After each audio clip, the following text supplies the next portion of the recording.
श्रीमद् देवी भागवत का 11वां अध्याय देवताओं द्वारा देवी की स्तुति तथा देवी द्वारा देवताओं को वरदान। मैं भुवनेश्वरी देवी का ध्यान करता हूँ।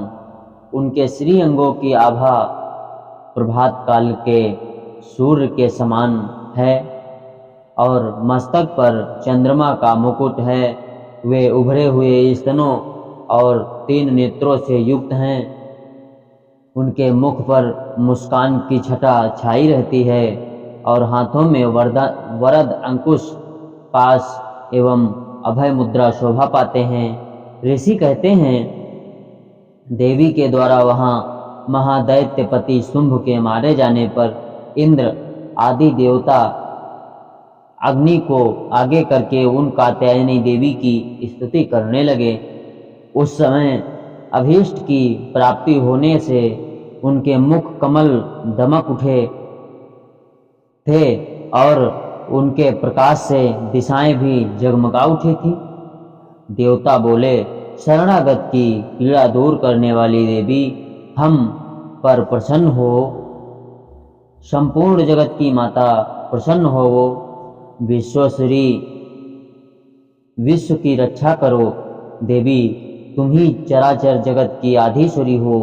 तुम इस जगत का एकमात्र आधार हो, क्योंकि पृथ्वी रूप में तुम्हारी ही स्थिति है।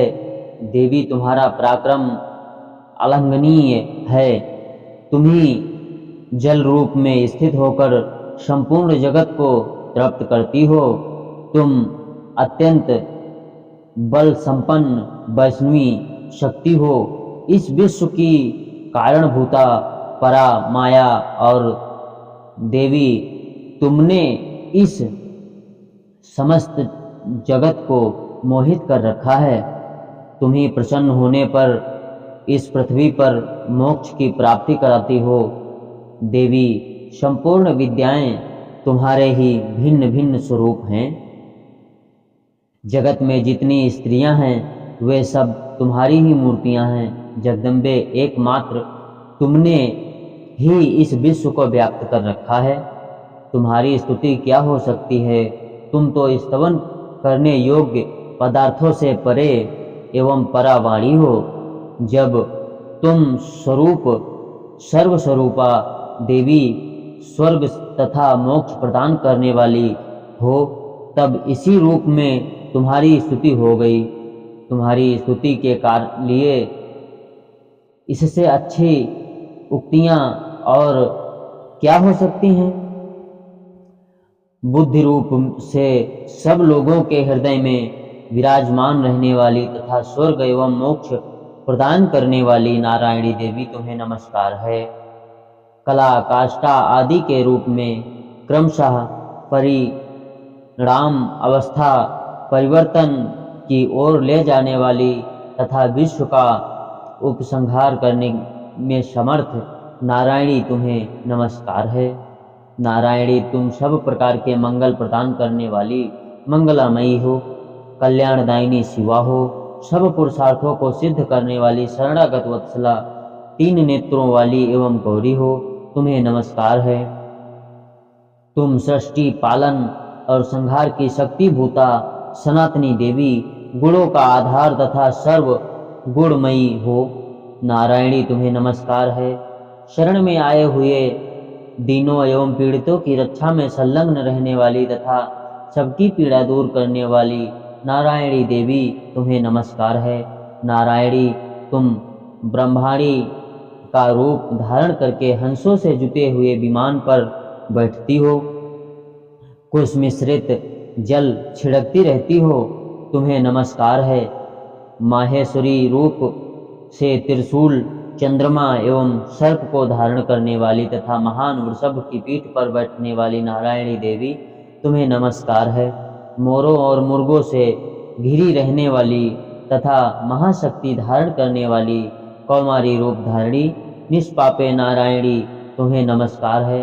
शंख, चक्र, गदा और शखंड धनुष रूप उत्तम आयुधों को धारण करने वाली वैष्णवी शक्ति रूपा नारायणी तुम प्रसन्न हो, तुम्हें नमस्कार है।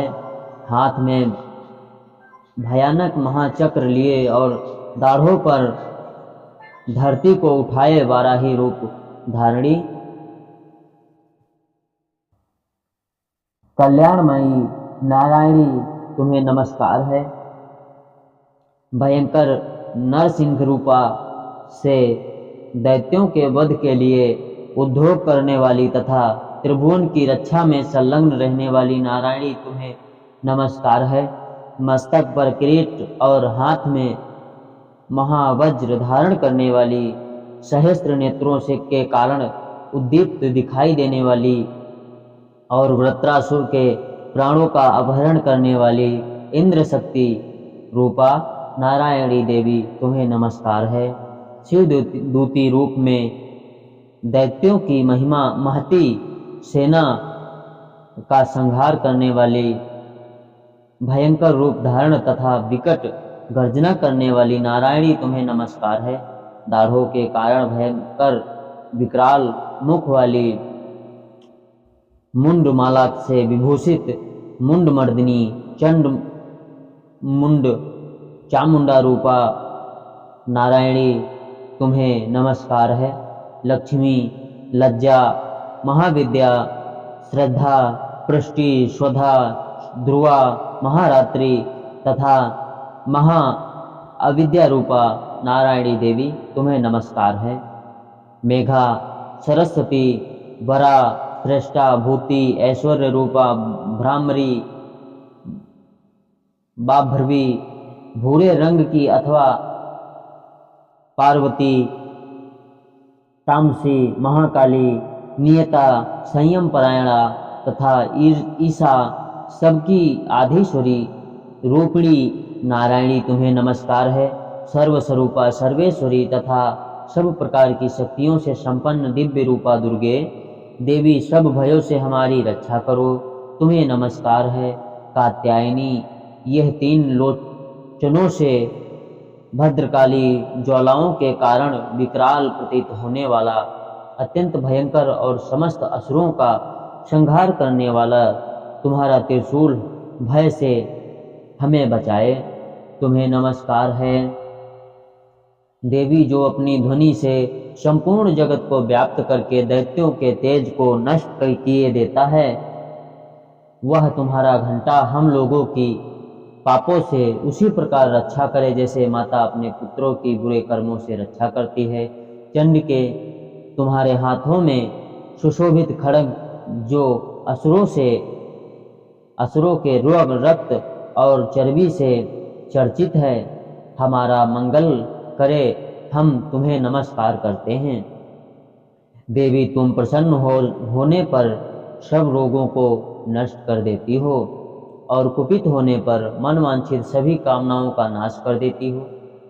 जो लोग तुम्हारी शरण में जा चुके उन पर विपत्ति तो आती ही नहीं, तुम्हारी शरण में गए हुए मनुष्य दूसरों को शरण देने वाले हो जाते हैं। हे देवी अंबिके, तुमने अपने स्वरूप को अनेक भागों में भक्त किया है। नाना प्रकार के रूपों से जो इस समय इन धर्म द्रोही महादैत्यों का संहार किया है, वह सब दूसरी कौन कर सकती है। विद्याओं में ज्ञान को प्रकाशित करने वाली, शास्त्रों तथा आदि वाक्यों वेदों में तुम्हारे अज्ञानमय घोर अंधकार से परिपूर्ण ममता रूपी घड़े में निरंतर भटका रही है हो। जहाँ राक्षस, जहाँ भयंकर विष वाले सर्प, जहाँ शत्रु, जहाँ लुटेरों की सेना और जहाँ दावानल हो, वहाँ तथा समुद्र के बीच भी साथ रहकर तुम विश्व की रक्षा करती हो। विश्वेश्वरी, तुम विश्व का पालन करती हो, विश्व रूपा हो, इसलिए संपूर्ण विश्व को धारण करती हो। तुम भगवान विश्वनाथ की वंदनीय हो। जो लोग भक्ति पूर्वक तुम्हारे सामने मस्तक झुकाते हैं, वे संपूर्ण विश्व को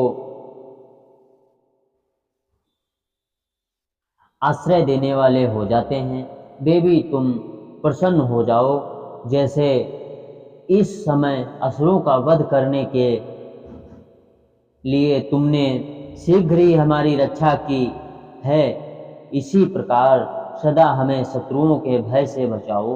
संपूर्ण जगत का पाप नष्ट कर दो और उत्पात एवं पापों के फल स्वरूप प्राप्त होने वाले महामारी आदि बड़े बड़े उपद्रवों को शीघ्र ही दूर करो।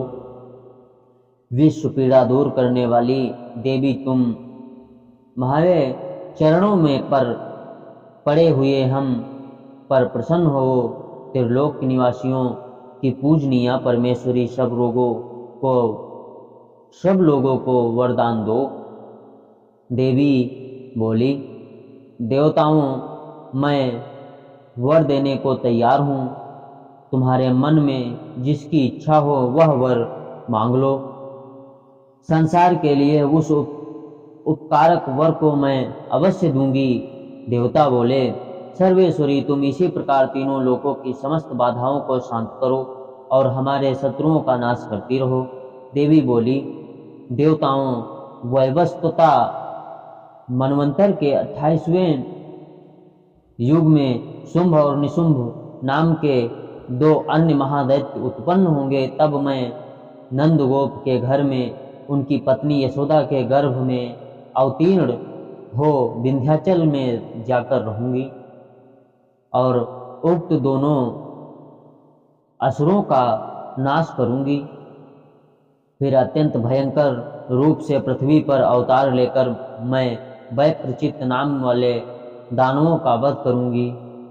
उन भयंकर महादैत्यों को भक्षण करते समय हमारे दांत अनार के फूल की भांति लाल हो जाएंगे।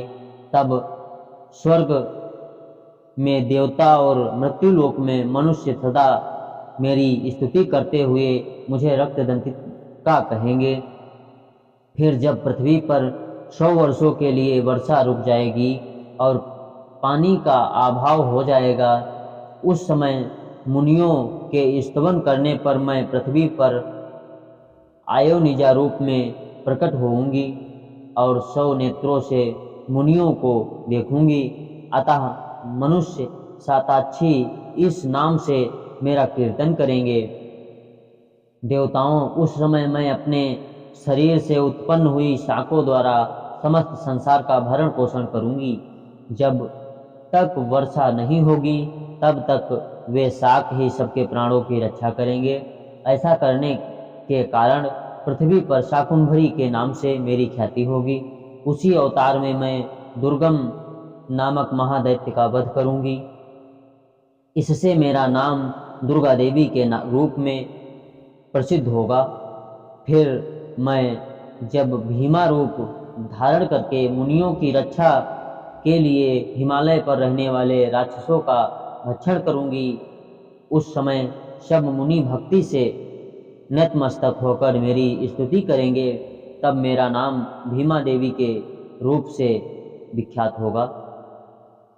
जब अरुण नामक दैत्य तीनों लोकों में भारी उपद्रव मचाएगा, तब मैं तीनों लोकों का हित करने के लिए 6 पैरों वाले असंख्य भ्रामरों का रूप धारण करके उस महादैत्य का वध करूंगी। उस समय जब लोग भ्रामरी के नाम से चारों ओर मेरी स्तुति करेंगे, सब प्रकार जब संसार में दानवी बाधा उपस्थित होगी, तब अतएव अवतार लेकर मैं शत्रुओं का संहार करूंगी। इस प्रकार श्री मार्कंडेय पुराण में सावर्णिक मनवंतर की कथा के अंतर्गत देवी महात्म्य में देवी स्तुति नामक 11वां अध्याय पूरा हुआ। जय माता की।